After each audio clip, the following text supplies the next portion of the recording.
I think when my life really took a turn was when we was attacked on a train. We was attacked on a train by 22 people.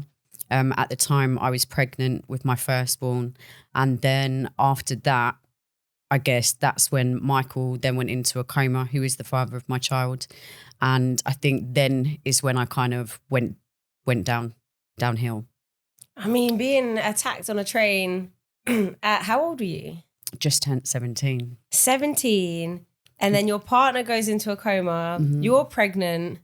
This is just a bit wild. Do you know what I mean? It's a lot to handle. I mean, I'm smiling now, but it wasn't funny. It was probably one of the hardest points of my life, actually. Is this where the lead up to prison comes in? Definitely, yeah. So I think when I go back now and look at it from a healed perspective, what I think that for me that it was, being open and honest, is I had abandonment issues.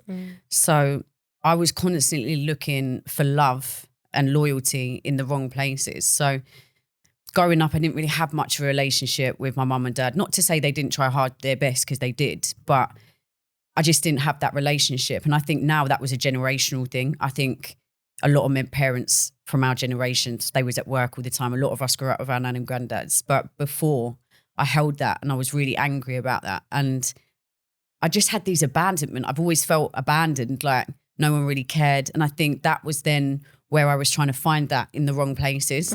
So I never came from like that much of a background. Like, yes, I probably knew some criminals, but not into the intents that I was about to step into. And I just fell in love with the wrong person, I think. And that then opened my eyes to other stuff. And Jules, look, I'll be honest, like when I look back now, I think, why did you do all of them things, Molly? Like you could have gone and asked anyone for help. Like you wasn't stupid, you was intelligent. But that's a question we all ask ourselves when we find ourselves, especially when we're young and we find ourselves in these situations. We think, oh, why didn't we just do it like that? Why didn't we just do it like that? But we don't think like that at the time. But it's important because it's your environment. And that's what I'm learning now. It's like my environment now is very small, but I have people around me now, and it hasn't always been like that. It's been trials and tribulations, but people around me now wouldn't let me get to that. You wouldn't be where you are with the wrong people around you. No. You just wouldn't be able to do it. Well, I've got through a few. I have got through a few. There's been some people that have come along the journey in a negative way as well. So, but I think that's building something, isn't it? You're going to find the right people and the right team. Of course. In that process. So what did you actually go to prison for, and how long was your sentence? So I went to prison for money laundering and fraud. I was served a 5-year sentence and I did 2.5 years. And at that point of you being sentenced now, so, you know, you've gone down this path, which you didn't really plan to go down. A lot of trauma has already happened, which you probably hadn't healed from yet. No. Where's your head at now? What are you thinking? So previously, I think I had like 3 trials. So it was a long 2 years being on the stand. And at the time I was in this relationship, which wasn't great either. So it was a crazy time. Like, honestly, chaos was just my name. It was, I can't explain it, Jules. It was just really chaotic. It wasn't calm at all. So what you actually went to prison for, was that unexpected for you? I mean, probably not. Okay. Not unexpected, because I knew what I was involved in. Let's not be silly. I'm not one of these people that say, you know, it wasn't me that did it, because it definitely was. And I've been punished for it. And, you know, I've learned from it massively. But in that process, did I even financially benefit like that? No. So what was I doing it for? And I think that for me is where I really had to dig deep and find out now, why did I take those wrong turns? Because again, when we come onto it later, that's how we built the program around my USP of my life, because I feel like I was literally up and down everywhere. And if I remember correctly, at this time you were pregnant again, right? So you have a second child on the way. I mean, how does that feel? It's one of them moments where it's just fight or flight, Jules. I'll be totally honest, because I remember having the baby and then I knew I had the court case coming up 2 weeks later, and I just thought, damn, everyone was saying to me, you're going to be all right. You're going to be all right. And I was like, you knew in your gut, I'm not going to be all right. I know I'm going. And to be honest, the relationship that I was in, I believe there was a purpose for me going anyway. I don't know whether you're spiritual, anyone's spiritual, but now I believe that every part of my journey is what led me up to today. So when did you actually have your baby? It was before you went to prison? Yes. So I had her just before, maybe around, I think she was a month old when I went to prison. And that's when she came in with me. So you made this decision to have your baby with you for how long? She stayed with me to around 7 or 8 months. Okay. How is mum prison life?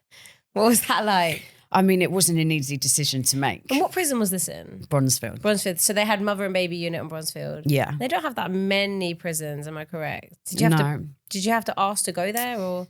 Yeah, well, I have got a funny story about that. So I was obviously in Bronzefield first of all, and I remember arriving there, and I remember the first day going in there, and they gave me the breakfast. I bet you remember this, and it was like this bit of bread, margarine, and an egg. The egg was like grey inside. The bread you could do damage with because it was so hard. And I remember just looking around, and you have to have breakfast on this big round table on A wing. And I just remember looking around, and I just cried into my bread and my egg. And I thought, what am I going to do? Like, the only thought that was going through my mind was my baby. Like, she was a newborn, Jules. And when you have kids, you'll know what I mean. Like, it's crazy pain. Like, not like pain that I'd ever endured before. Like, a level of someone's taking something from you and you cannot do anything. So why didn't they let you have your baby in with you when you went in? I didn't even know it was an option. So you only realised that when you were inside prison? Yeah. So somebody came to me. Oh, this is wild. Yeah. But, having her, that was the process. So it was Joe and Tracy that came up to me. They brought me upstairs and was like, look, you can't cry in prison. Don't do that because you're showing your weaknesses. And I was like, my baby. And it was actually Joe that said to me, look, there's a mother and baby unit. I think you should consider it. And I was totally against it. I remember calling my mum and being like, look, there's this option. And my mum was like, look, I think it's a good option. I think you should go for it. And I was thinking, why is she saying that? But now looking back, I know why she was saying that. And when I had Ava the first time around, because of everything that was going on, the mix with her dad, the hospital, the trauma, it was like I got to a place where I was so hurt and so in pain. I never wanted to love anyone again. And that was my thought process, honestly and genuinely. It was like, I don't want to love anything anymore. That's it. Because at any point, it can be taken away from you because death's guaranteed in life. So I kind of had this real bad mindset of just shutting down. Like, I don't want to know anyone. And that really took a toll on me and my first daughter's relationship. And I think I'm still fighting for that now. Like, it's not something that's been easy at all. Like, it's hard. It's been hard. This is long-term effects that it's had on my kids' life forever. And it's been hard, Jules. It has been hard. So your second daughter, how old is she now? 8. She's 8. How long did you have her then inside? 7 to 8 months. So 7 to 8 months you had her, and then you had to give her away again? They only allow you certain time, is that correct? Yeah, so you're allowed to keep them, but you're allowed to go up to an extended time for 12 months. But once she started walking and clinging onto the bars, it was like, yeah, it's time for her to go.